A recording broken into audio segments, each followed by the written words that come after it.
पहले तो 2-2.5 साल से भर्ती आई है ना। फिर इसके अंदर ये हमारे पे एहसान कर रहे हैं 5-6 बंदे पकड़ के, है ना। अब फिर इसमें डॉक्यूमेंट में भी निकाल रहे हैं, लेकिन टाइम तो दो, किसी डॉक्यूमेंट के लिए बंदे ने 2 साल मेहनत करी है तो उसको दौड़ने भी नहीं दे रहे। उसकी दौड़ तो देखो, कितना एक्सीलेंट मार रहा है, नहीं मार रहा।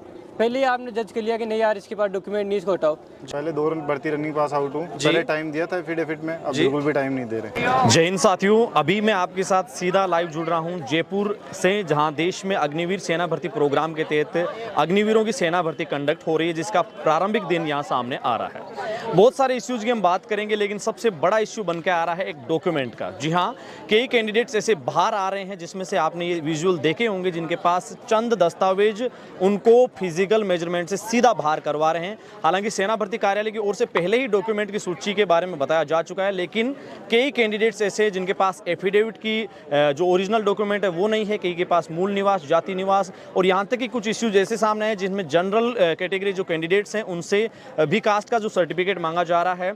ऐसी कई सारी दिक्कतें सामने आ रही है, और इसके चलते लगभग अगर मैं रेशियो की बात करूं तो 50% कैंडिडेट बाहर होते हुए नजर आ रहे हैं। और ये तमाम विजुअल आप देख रहे हैं, जितने भी यहाँ कैंडिडेट्स हैं इनको डॉक्यूमेंट के चलते बाहर किया जा रहा है। तो मैं आपसे यही हम्बल रिक्वेस्ट करूंगा कि आप डॉक्यूमेंट के कारण किसी तरीके से बाहर ना हो, इसलिए पूरे के पूरे डॉक्यूमेंट पूरा करें। लेकिन इन युवाओं के कुछ सवाल ये भी है कि पहले तो ऐसा कभी नहीं हुआ था। पहले भर्ती में सीधा आपको एडमिट कार्ड के, आधार कार्ड के माध्यम से एंट्री दी जाती थी, लेकिन इस बार original document on entry gate के ऊपर आपसे मांगे जा रहे हैं, और ये तमाम शिकायतें हम इन कैंडिडेट्स के माध्यम से आपको सुनवा देते हैं। जी सर, मेरा कहने का मतलब ये है कि हर बार आधार कार्ड और एडमिट कार्ड से ही एंट्री हो जाती थी जी। फिर रनिंग के बाद में डॉक्यूमेंट चेक होते थे, लेकिन इस बार पहले डॉक्यूमेंट मांग रहे हैं और डॉक्यूमेंट में टाइम भी नहीं दे रहे हैं। डॉक्यूमेंट में जैसे मान लो किसी के पास कोई डॉक्यूमेंट में कमी रह रही है तो उसको थोड़ा सा टाइम देना चाहिए। जैसे मान लो किसी का जाति प्रमाण पत्र है, उसकी डेट एक्सपायर हो गई तो उसको टाइम देना चाहिए कि नया बनाने के लिए। जी, कई बार हो जाता है कि आपको कम से कम मौका तो देना चाहिए। पहले पुरानी भर्ती पैटर्न था, उसके पहले तो 2-2.5 साल से भर्ती आई है ना। फिर इसके अंदर ये हमारे पे एहसान कर रहे हैं 5-6 बंदे पकड़ के, है ना।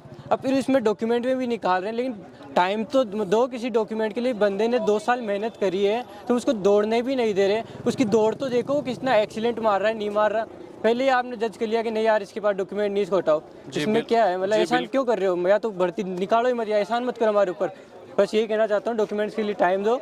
इनका कहना है कि डॉक्यूमेंट्स में कम से कम युवाओं को मौका दिया जाना चाहिए, क्योंकि कई कैंडिडेट्स जो लंबे समय के बाद भर्ती है वो वापस प्रक्रिया शुरू हुई है, और इससे काफ़ी ज़्यादा युवाओं को एक जोश था, लेकिन डॉक्यूमेंट के चलते इनको बाहर किया गया। कौन सा डॉक्यूमेंट नहीं था आपके पास? एफिडेविट। आप क्या कहना चाहेंगे, क्या कोई आपकी मांग रही है? रनिंग पास आउट हूँ। क्या कह रहे हो? पहले 2 भर्ती रनिंग पास आउट हूँ, पहले टाइम दिया था एफिडेविट में, अब बिल्कुल भी टाइम नहीं दे रहे। मतलब पहले जो आप इससे पहले 2 भर्तियां पास थे उस टाइम दिया जाता था कि आपके पास कोई डॉक्यूमेंट नहीं है तो आप बाद में भी जमा करवा सकते हैं, और इस बार नहीं दिया गया। मुख्य मांग क्या रहेगी अभी भी आपकी, कि अभी भी आपको एंट्री अंदर नहीं दी गई है? क्योंकि सुबह सवेरे डॉक्यूमेंट वगैरह बनाने के लिए हमको जी, और 2.5 साल से भर्ती आई है जी, तो इसके अंदर हमको यानी कि एहसान ही है हमारे ऊपर, ये 2.5 साल से भर्ती दी है हमको जी। ये एक बहुत बड़ी बात है, क्योंकि किसान कमेरी कौम के बच्चे हैं जो काफ़ी मेहनत करके यहाँ तक आते हैं, और उसके बाद चंद दस्तावेजों के चलते अगर बाहर किया जाता है तो ये जरूर एक विशेष सोचनीय योग्य है। लेकिन देखते हैं कि सेना भर्ती कार्यालय इसके ऊपर क्या संज्ञान लेता है, या फिर इसी स्थिति के आधार पर आगामी भर्तियाँ होती है।